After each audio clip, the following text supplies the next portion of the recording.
अस्सलाम वालेकुम ladies and gentleman. आपके सामने एक और लेक्चर लेके हाज़िर हुआ हूँ ताकि बच्चों को ये क्लैरिटी पैदा हो जाए कि जितने भी टेंसेस बनते हैं उनके फार्मूलाज क्या होते हैं। अब ये फार्मूलाज समझने बड़े ज़्यादा ज़रूरी हैं और अगर आपके इम्तिहानात करीब हैं तो उसमें भी आपके लिए समझने का करामत है, चाहे कोई आइट्स का बच्चा हो, चाहे CSS का बच्चा हो। अगर हम ये ठीक लिखते हैं तो डेफ़िनेटली हम पेपर में भी अच्छा परफॉर्म कर सकते हैं। बग़ैर किसी तख़ीर के मैं ज़रा फार्मूलाज़ की तरफ आता हूँ तो आप ज़रा समझने की मेरे साथ साथ कोशिश करिएगा। हमें ऑलरेडी पता है कि टेंसेस कितने होते हैं। टेंसेस प्रेजेंट का मेन तो टेंसेस 3 होते हैं, प्रेजेंट, पास्ट और future.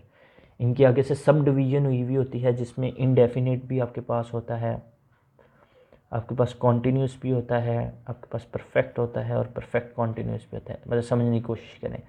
Present indefinite, past indefinite, future indefinite, present continuous, past continuous, future continuous. इस तरह फ्यूचर इंडेफिनिट, और आप ये दूसरे स्केल के लिहाज से देख लीजिए, फ्यूचर परफेक्ट, पास्ट परफेक्ट और प्रेजेंट परफेक्ट के लिहाज से।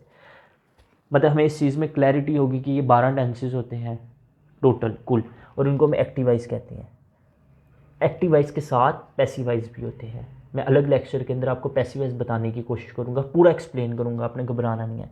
आम जो ज़िंदगी में हम जो टेंसेस बनाते हैं वो एक्टिवाइज ही होते हैं, जो 12 टेंसेस के अंदर जो आप पढ़ते हैं या आपको स्कूलों वगैरह में करवाए जाते हैं। उसके बाद हम पैसिवाइज की तरफ जाएंगे। आज सिर्फ मैं फार्मूलाज डिस्कस करूँगा। आपने मेरा साथ देना है तो हम सारे कोशिश करेंगे कि फार्मूलाज एक दफ़ा में ही डिस्कस कर लें कि कौन कौन से फार्मूलाज हम जो हैं वो यूज़ करते हैं। अच्छा, प्रेजेंट इंडेफिनिट में आपने हमेशा याद रखना है ही, शी, इट या कोई भी सिंगुलर चीज़ है उसके साथ आप एस और ई एस का इजाफा करें।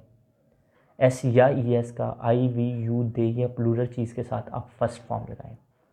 On the same principle present continuous जब आप देखेंगे, हमेशा कॉन्टीन्यूस में ये याद रखें, चाहे प्रेजेंट कॉन्टीन्यूस हो, चाहे पास्ट कॉन्टीन्यूस हो, चाहे फ्यूचर कॉन्टीन्यूस हो, ये आपने बात अजबर रखनी है, याद रखनी है कि आप हमेशा जो फॉर्म यूज़ करते हैं वो ING फॉर्म यूज़ करते हैं, फर्स्ट फॉर्म के साथ ING का इजाफा करते हैं। ये सारों में आपने याद रखना है। प्रेजेंट इंडेफिनिट में इज़, आर, एम इस्तेमाल होता है फर्स्ट फॉर्म के साथ ING फॉर्म, फर्स्ट फॉर्म के साथ ING का इजाफा होता है जिसको हम जेरेंट भी कहते हैं।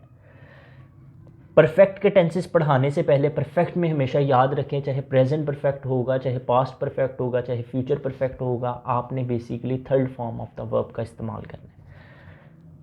इसमें ही, शी, इट सिंगुलर चीज़ के साथ हैज़ आएगा और थर्ड फॉर्म यूज़ होगी सर आई, वी, यू, दे या प्लूरल चीज़ होगी उसके साथ आपने हैव का इस्तेमाल करना है और थर्ड फॉर्म का इस्तेमाल करना है सर। इसी तरह प्रेजेंट परफेक्ट कॉन्टीन्यूस का जो होगा वो किस तरह बनेगा, वो इस तरह बनेगा कि ही, शी, इट सिंगुलर चीज़ के साथ आपने हैज़ बीन का इजाफा करना है। परफेक्ट कॉन्टीन्यूस में आपने हमेशा याद रखना है, आपने बेसिकली फर्स्ट फॉर्म के साथ ING का इजाफा करना है और सिंस और फॉर का इस्तेमाल करना है। जब आपको एग्जैक्ट टाइम का पता हो तो आपने सिंस का इस्तेमाल करना है, अगर एग्जैक्ट टाइम का ना पता हो तो आपने फॉर का इस्तेमाल करना होता है। ये बात हमेशा याद रखिएगा। आगे वालों में भी फर्स्ट फॉर्म के साथ ING आएगा और सिंस और फॉर का इस्तेमाल होगा। अगर स्पेसिफिकली प्रेजेंट परफेक्ट कॉन्टीन्यूस की बात की जाए, ही, शी, इट और सिंगुलर चीज़ों के साथ हैज़ बीन का यूज़ होगा और आई, वी, यू, दे के साथ हैव बीन। बाकी स्ट्रक्चर वो सेम है जो मैंने आपको बताया है। पैसिवाई अपना पास्ट इंडेफिनिट के लिहाज से याद रखी जाए, पास्ट इंडेफिनिट में हमेशा हम कौन सी फॉर्म इस्तेमाल करते हैं, हम सेकंड फॉर्म इस्तेमाल करते हैं। ये बात हर हाल में याद रखिएगा कि सेकंड फॉर्म यूज़ करते हैं। पास्ट कॉन्टीन्यूस की बात हो तो पिछली बात मैं अपने रिवाइज़ करता हूँ कि कॉन्टीन्यूस में मैंने हमेशा बताया था कि फर्स्ट फॉर्म के साथ ING फॉर्म इस्तेमाल होती है। तो इधर सिर्फ हेल्पिंग वर्ब का फ़र्क पड़ेगा। He, she, I, he, she, it और सिंगुलर चीज़ों के साथ वास का इजाफा होता है और वही ING फॉर्म। वी, यू, दे या प्लूरल चीज़ के साथ वर्ग का इजाफा होता है, ING form same. Past perfect के लिहाज से परफेक्ट का मैंने आपको पहले बता दिया था, इसमें फिर थर्ड फॉर्म इस्तेमाल होगी। वैसे इसमें पास्ट में सिर्फ हम इस्तेमाल करते हैं हैड का और हैड के साथ हम करते हैं third form of the verb का इस्तेमाल। पास्ट परफेक्ट कॉन्टीन्यूस में had been first form of the verb के साथ ING का इजाफा और वही सिंस और फॉर का, और आपको मैंने ऑलरेडी बताया सिंस और फॉर का इस्तेमाल किस तरह होगा।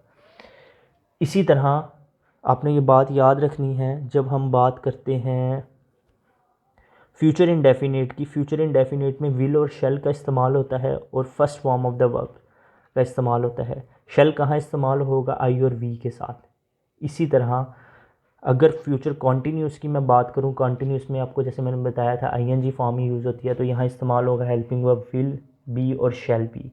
इसी तरह परफेक्ट की अगर बात की जाए, परफेक्ट मैंने ऑलरेडी आपको बताया third form of the verb use होती है हमेशा, इधर इस्तेमाल होगा विल हैव और शेल हैव और third form of the verb. Future perfect continuous की अगर हम सर बात करें तो उसमें will have been, shall have been इस्तेमाल होगा, आईएनजी फॉर्म सेम और सिंस और फॉर का इस्तेमाल किया जाएगा। Ladies and gentleman, I hope मैंने आपको तमाम एक्टिवाइज के फार्मूलाज बता दिए हैं।